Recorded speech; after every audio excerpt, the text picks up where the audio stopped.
In the diesel lubrication field, pumps and coolers are represented by three equal groups: the engineers who design the parts, and the accountants who force the engineers to design it cheaply. Then the mechanics who have to fix the engineered cheapskate stuff forced on them by the accountants. This is their story.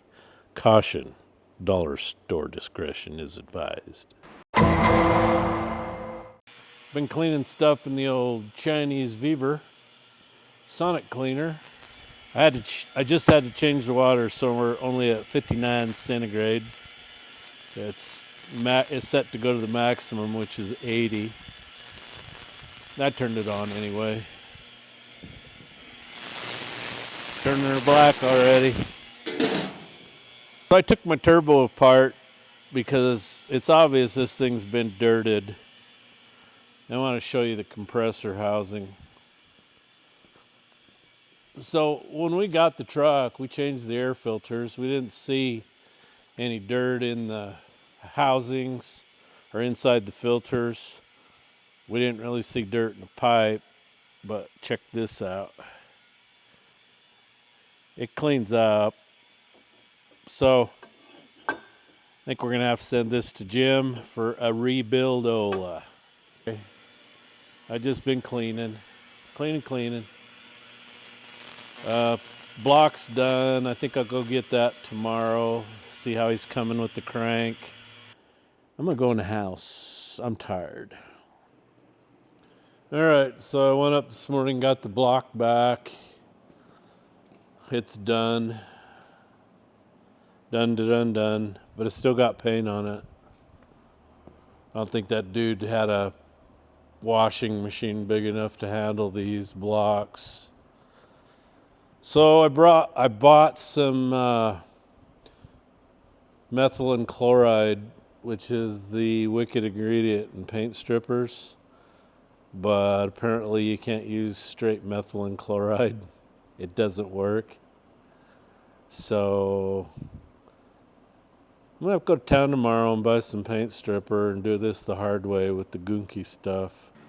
All right, so got the block on its side, been cleaning it up. I have tapped every hole on this side, in the back, pan rail, front side. At this point, I think I'm ready to flip it over. The other side will be way easier because there's not near as many bolt holes and crap. Anyway, and there's not as much of this crazy area here. I still got places in here where I just can't seem to get the paint cleaned out. I guess a little more elbow grease, I'll get it out of there, but I want it clean so that the paint sticks to it and it lasts, and you can't do that with crap on it. Rust and old paint, it ain't gonna stick. Now, I'd run the threads on the head bolts, but Cummins has a real affinity for fine thread and oddball sizes. So these are 11/16. Do you know anybody that has an 11/16 tap in their toolbox? So here's a weird one. I've got a set over here. This is a 9/16. This is coarse thread. Of course, this is Chinese, Pittsburgh. What outfit puts 9/16 in there? I never in my life have I run into a 9/16 bolt. But by golly, there's some weird stuff on this Cummins. I don't think I use the 9/16. Now, these are 3/8 coarse. These back here are 5/8 fine thread. You got 1/4 inch coarse, 3/8 coarse. Anyway, I cleaned out all the holes, even the ones that don't get used, because I want the junk gone out of them. So anyway, Jake is working on a tool for me, another tool, and this will go on here to hold the liner down, push it in, and check the liner protrusion. This is the ram he built for the press.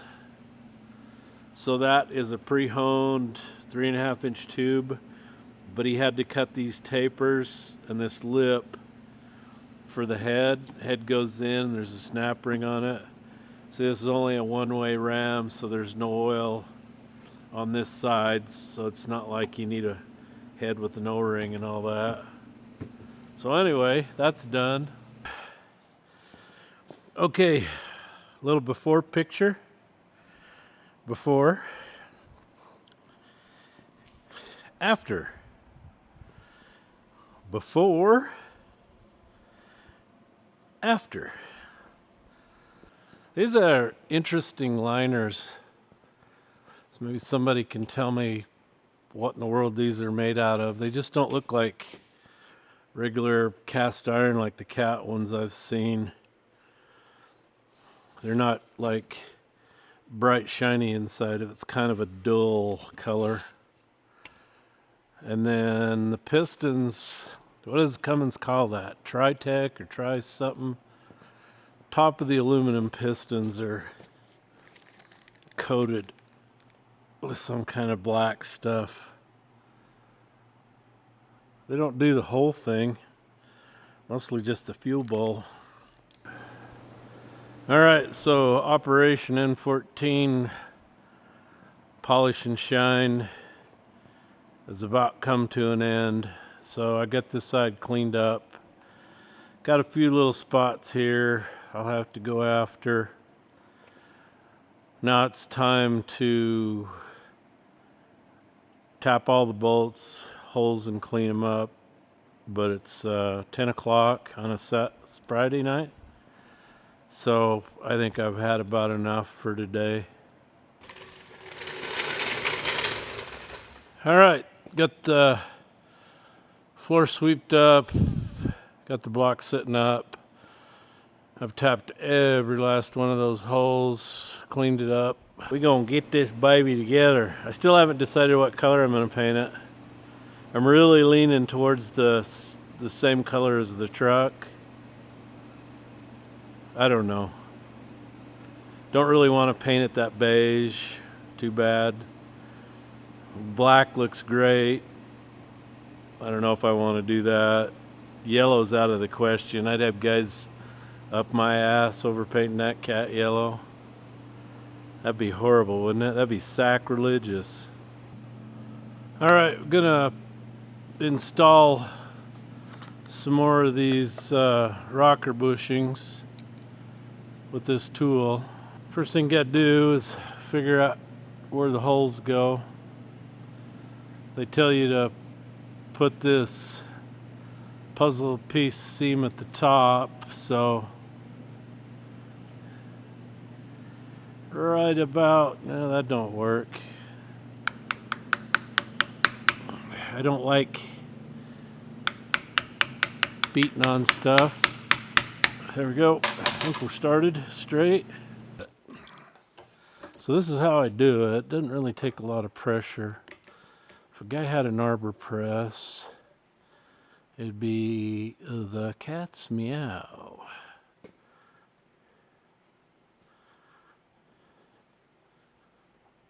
Uh-oh. What's going on here? Not going straight or something. Shit. That's tight. Oh, let's clear up against that. So this tool has to be that long to put the injector ones in, but you're not going to put these in. Injector ones are much wider. You can just press it till the pin goes up against here and you're in. Perfect. This one, I gotta have a spacer or something. Balls. This stuff, just more crap to handle, but that explains why they go in. Come on. There you go. So you gotta go just far enough. That's not quite enough. Not quite, just a little bit more. There, yeah, almost. Yeah, I think that's it. Now why this isn't coming out. Well, that fits tight.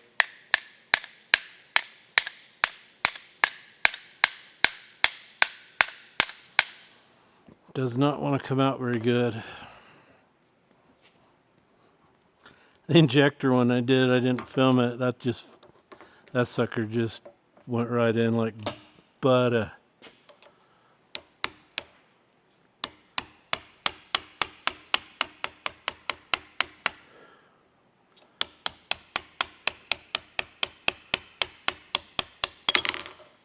So I do not understand why that went so tight. It's still not pushed in far enough.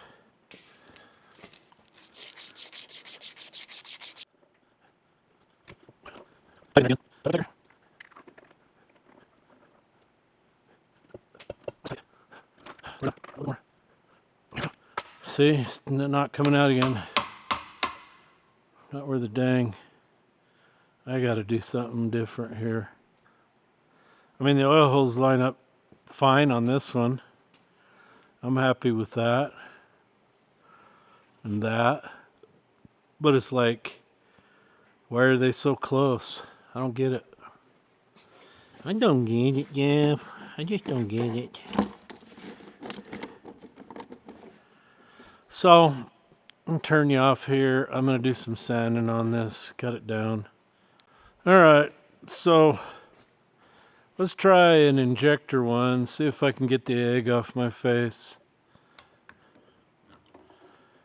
They're a lot easier to line up for some reason. They go in easier.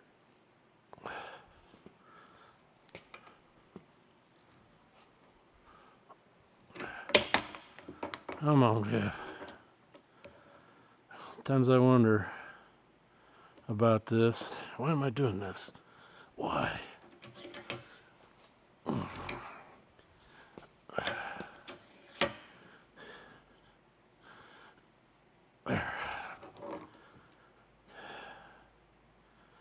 See, that one's, yeah, it came right out. See that?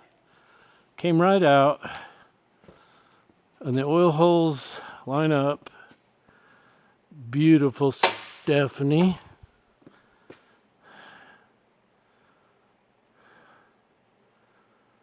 There's the one oil hole. And there's the other one. Easy peasy, Japanesey. Right there. So, why does it only stick on the exhaust intake rocker arms? Why are these injector ones so much easier to install? Somebody explain that. Because I only got 6. Well, I'll tell you why. I think I've just figured it out. The bearings that are going in the injector rocker arms are genuine Cummins. The ones going in the valve rocker arms are Interstate McBee. So, there's your answer, I guess. What's the difference between the Cummins bearing and the Interstate McBee? I mean, I'm even cleaning whatever coating anti-rust coating they have on these. I'm having a heck of a time with this tool. I can inject the genuine Cummins injector bushings in, fine. But these Interstate McBees and the valve rocker arms, after I get them pushed in, I have to beat this out. Alright, so I've come to the conclusion that the Interstate McBee bearings are not quite, there's something wrong with them. So Jake's going to take that pusher tool down on the lathe and polish it out. So we measured the new shafts. These are FP diesel shafts, and they measure 1.371, and the tool measures 1.372. And like I said, they work awesome with the Cummins bearings. Anyway, he's got the other deal done for the, let me show you the tool to push the sleeves down so I can check the protrusion. So this is what he made, and we're gonna have to cut it off. If he can figure out how to get it in his forejaw and do that, he will face it off. But this is the chunk of stuff he cut that out of. That thing's huge. He did a lot of cutting. Anyway, these lower press fit liners are probably a really good deal, but man, they're a really big pain in the ass to install and remove. So, Cummins. I'm learning a lot about Cummins. All right, Jake took the tool down on the lathe and polished 1/1000ths off of it. These bushings are going in much better now. So what I'm going to do here is I just put the socket in to start with. Makes it easier. I don't have to do 2 operations here.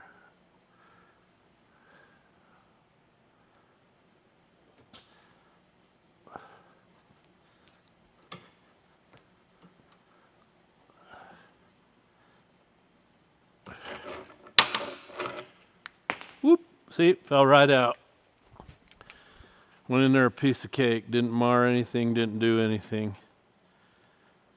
So that one I need to push just a little bit more. You can see it's not quite in there far enough, so I just got to go a little more. So this outside part will go through there. If you were going to use it to push them out, it'll work for that too. I guess the only thing I should have had him do for pushing them out was made that piece much longer, enough to get all the way out without using any kind of spacer. There we go. So now we're in there far enough. It just pushes them in there, piece of cake.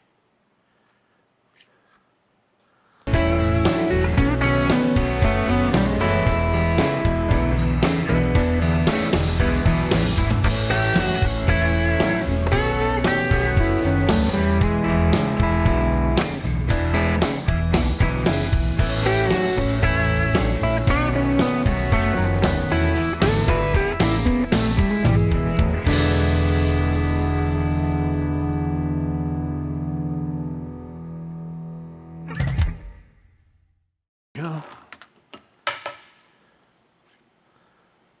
Perfect. Holes are lined up. We're good to go. I think Jake's getting done with the tool. He'll have it ready here shortly. He made it round, but we have to cut it off on each side so you can run the sled, the micrometer sled in there. Blaine Kessie made me a sled to do that with, which is awesome. Let's see. This is all my micrometer stuff, some of it. This is called a sled. And basically what you do is you're going to put it on the block like that, and then you're going to come over to the liner. And you can see, I think I told you this, it's all zeroed out. Then you're going to come over to the liner and see how much it's sticking up. And the specs say 4 to 7. Brian told me to put it on the high side at 7. I don't know what the machinist has cut it at. I guess we're going to find out. You're going to put a little oil in this lower bore. Whereas it's a tight fit.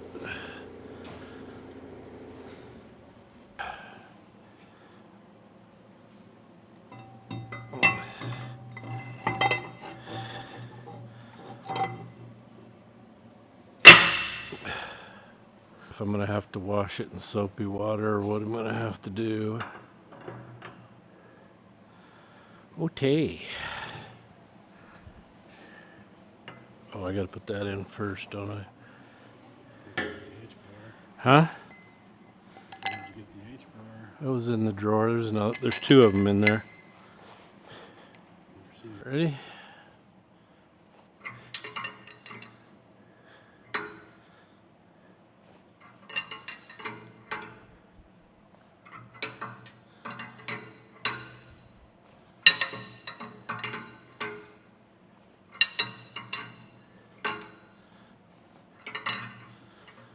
Just gotta go down that bore. Hope it is.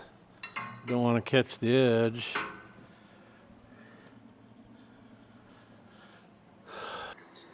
I can give absolute 100% insurance. I give you complete. So every day is something new, isn't it? It's amazing. Anyway, so I got this figured out. Found out these two bolt holes are directly crossed, so that center will go down against there correctly. So this is a sled, and Blaine Kessie made that for me. He's in Kansas, in Atchison. And so you're going to put it down against the deck, and you're going to zero it. You're going to move it over here on the liner, put it back down, and what do you see? About, what do we got there? 4, maybe? It depends on where you measure it. There's 5. The surface of that liner is kind of rough, so it's kind of like, so there's 5 right there. So the spec in the book is 4 to 7. So I talked to Brian, and he said that's kind of on the low end of the scale. So right now I have 20 thousandths shim under this.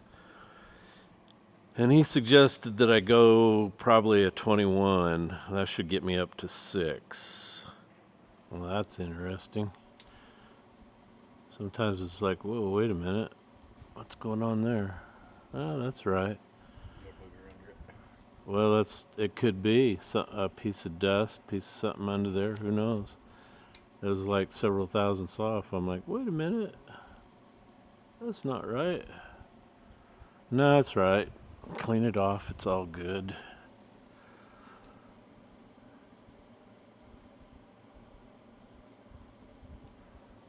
Yeah, that's all good. So I just need to order 21s, or I could go 21 and a half. So Dean Schatz gave me a couple of great big mics, and coming in quite handy here, because I called the machinist and asked him if he'd measured the deck height, because after a certain measurement you have to get 10 thousandths thicker head gaskets. So didn't really want to do that. This thing's so big, it's like, how do you know you're not stretching it? All right, 625. Max is 632. He took 10 off. How's that possible? 623. So if 632 is virgin, I wonder if they used a virgin block when they reconned it.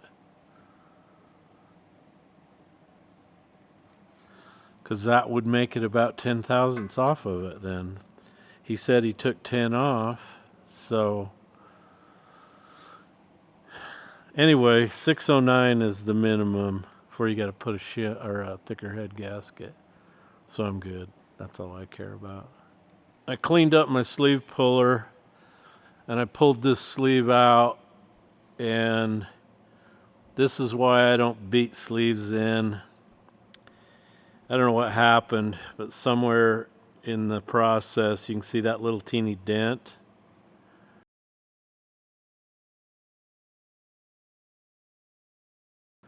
Something was under that. A piece of dirt, a piece of metal, something got under that. So anyway, I got to order some thicker shims. I think I'm going to go with 22 thousandths thick one. These are 20. I figured out that you put the bolts here and here, and that's directly across. And I tightened it down good, and I'm right at 4.5 thousandths, which is right down to the bare minimum. I wasn't 5, so I'm going to go 2 thousandths more up. So I'll be 6.5. The upper limit is 7. So I talked to the machinist. I'm not going to have my crank till next week sometime.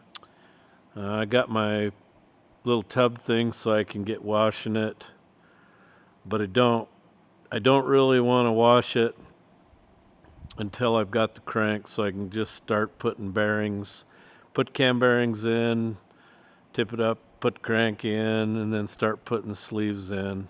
But like I say, I've got to get some different shims. So I measured all these, and they're just right on the money. He did a super job of getting them all the same depth. So after checking this one, I'm pretty sure I can go with a 22,000 shim and be all right.